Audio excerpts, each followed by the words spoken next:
A brief tutorial of Solitaire Chess.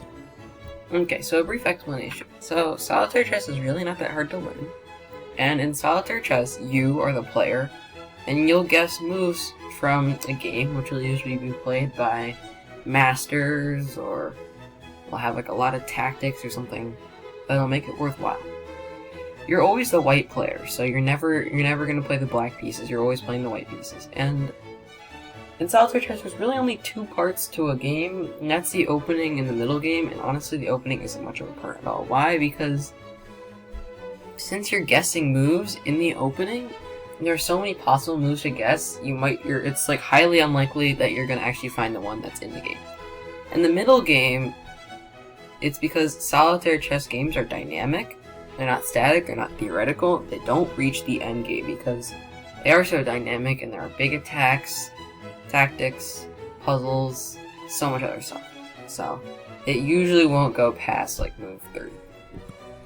Alright, the rules of Solitaire Chess. So let's pretend you're playing Solitaire Chess and there are some basic rules you need to follow. So I'm the moderator and I'm going to show a position on the board from a famous game. Like I said, usually we play between two masters. It's like not like the game of the century or anything, but like stuff like that. So I'll do this using the presenter feature in Google Meet, so I'll just be screen sharing basically. And then you're going to try your best to find the best move in the position or the one that was played in the game. Now usually the one that was played in the game is the best move, or close to it, so there'll only be one choice, but there also might be multiple. Like if the one in the game wasn't the best move, maybe practically it was a good move, but not like stockfish number 1 or something like that, so there would be multiple moves. So I'm going to cover up the move order because this is an elite chess study, so the move order will be showing, but I'm going to cover it up.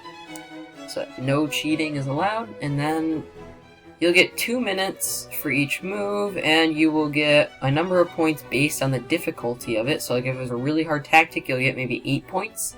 Just your average move, you'll get 5 points. If you get it right, I don't think you'll get less than 5 points. If you get them all right, it'll always total to 100 points unless you get any bonus points. And if you get something wrong, you'll get 0 points, a partial credit, or negative points if you did it really wrong. You'll be, like I said, you'll be given a time limit of 2 minutes, and so if we are pressed for time, it might be less. If it's a more difficult move, it might be more. And by the end of these 2 minutes, you have to write down the move. When you write down the move, it has to be an algebraic notation only if we're using Microsoft Forms. Why? Because it's a computer-scored system, so it only recognizes algebraic notation. Now for Whiteboard.Fi, I grade it, so you can use anything that you think I might be familiar with, like say bishop to that square near the king, could be anything, just specify which square. Or you could always use algebraic notation, which would be preferable. After the 2 minutes are up, the move will be revealed, the move played in the game. You can't go back and change your answer because that would totally defeat the purpose, because at the end of this, based on the amount of points you get an estimated rating, and if you get all of them right, you'll have a really high estimated rating, which probably won't be so accurate. Okay, and then I will show the move black played because you're not playing black, so you don't need to guess anything. And then we will repeat the steps over again. Alright. So the rules of Solitaire Chess for when we're using Microsoft Forms. So we have 2 tools, and that's Microsoft Forms and that's Whiteboard.Fi. Let's look at Microsoft Forms first. So Microsoft Forms, you're taking it in a quiz format, and it is computer scored, like I said, and will only accept the moves in algebraic notation. Capitals don't matter, it's not case sensitive. Now how to enter your move. So think of your move by the 2 minutes are done, you have to enter it in the box. If you don't have a move, still enter a move in the box, or just put something totally random. When the 2 minutes are up, the move will be revealed. Do not go back and change your answer. I will reveal the opponent's move. This process will, again, continue over and over and over. So when you're finished, you should make sure that all the boxes have been filled out and that all your moves are in algebraic notation. When these things are filled out, you may submit, and then after submitting, you'll get an estimated USCF rating. If you cheated, your estimated rating will be much higher than your skill level, and it'll be obvious you cheated. And you'll almost positively be made fun of if you cheated, because that's just not ethical. Okay, the rules of Solitaire Chess for Whiteboard.Fi, that's our other tool. So same procedure as in step 3, so if we need another reminder, that's find a move in 2 minutes, and then write down the move. So when you're done with your move, you can write it on your whiteboard. So there is a little lag, and it could take from 5 to 20 seconds.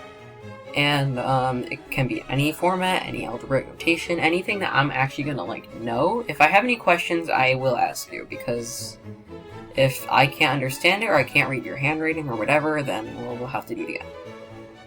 So as usually, you have 2 minutes. I won't count your lag, so we might even do 2:30 just to make sure we got that. And then please, if possible, use a stylus or a touchscreen or mouse or something to write your move using the writing tool, because text takes longer to show up. And we're usually pretty pressed for time when we do solitaire chess, so we need all the time we can get. So, again, after 2 minutes, we'll reveal the move and play Black's move. Don't bother changing your move, because as soon as your move appears on the board, it is final, and I will write down your move. I'll also write down if you got it right, if you got any bonus points. Remind me if you did get any bonus points. Usually I have to prompt you with another question, so I'll ask you, what would you play on, for example, Queen C4? And then you'd say, on your whiteboard, I'll play blank blank blank and give me a line. Again, you'll receive another estimated USCF rating. Alright, so the opening. So in a chess opening, there are nearly countless variations, which I'm sure you guys know. And because it is almost impossible to guess the move played in the game, so it's based on pretty much pure luck if you got that one right. Therefore, in solitaire chess, you don't usually start in the opening, usually around move 9, 11, 10, somewhere around there. That way, the amount of good moves, there's only a few of them, there's only 1 or 2, okay? And the middle game, the end game, so in solitaire chess, games usually do start in the middle game, because we skip that opening.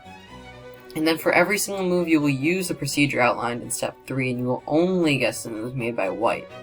So solitaire chess games are, again, usually very dynamic, sharp, very interesting, and they usually don't reach the endgame because black resigns due to large material losses or because they get mated. Okay, so what solitaire chess will look like for you guys?